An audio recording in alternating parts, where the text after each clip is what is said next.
के शान ध्रुव महाराज वैकुंठ गमन किए। आज भी ध्रुव महाराज दिखाई देते हैं। सुबह 4 बजे आप ब्रह्म मुहूर्त में उठेंगे तो पूरब की तरफ, उत्तर की तरफ आप देखते हैं।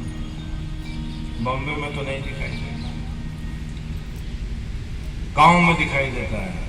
ब्याणी तारा बोलते हैं जिसके ध्रुव लोक है। भागवत की कथा। अभिप्राय क्या है? हमें अपने बच्चों को भजन करना सिखाना है। भजन करने की प्रेरणा कहां से मिलेगी? माँ बाप से मिलेगी, विशेषकर माँ से, क्योंकि माँ गृह लक्ष्मी होती है, पिता तो जंगल काम कर रहा है। हम अपने बच्चों के संस्कार बनाएं, उन्हें भगवत भक्त बनाएं। शास्त्रों में कहा, जो माँ बाप अपने बच्चों को भक्त नहीं बनाते कौन है? माता शत्रु पिता बैरी, ये न बालो न पाठिता, सहन शोभते सभा मध्य,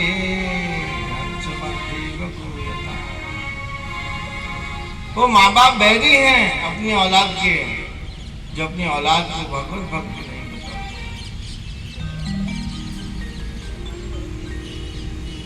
इसलिए बच्चों को भजन करना।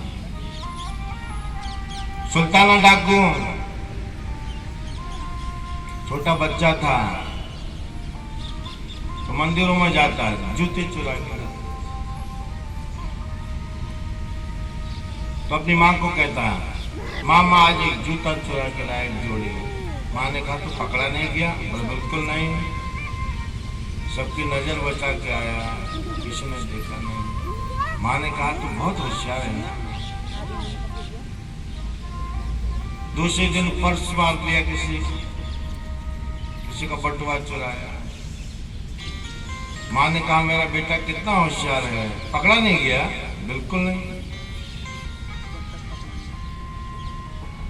बड़े बड़े डकैती डालने लगा।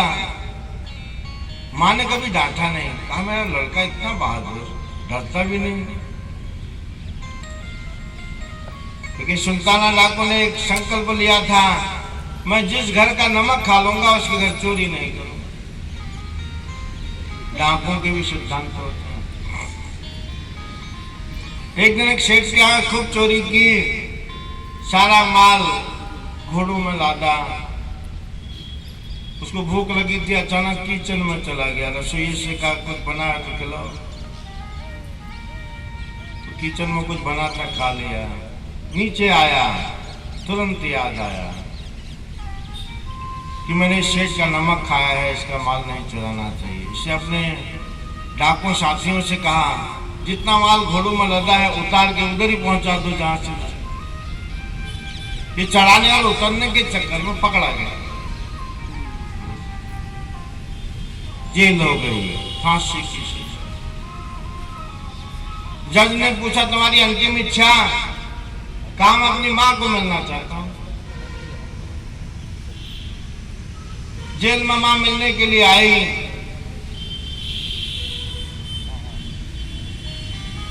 तो मां ने कहा बेटा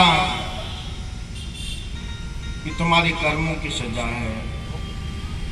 सुल्ताना ने कहा, सुल्ताना डाकू का जगह देखा आपने?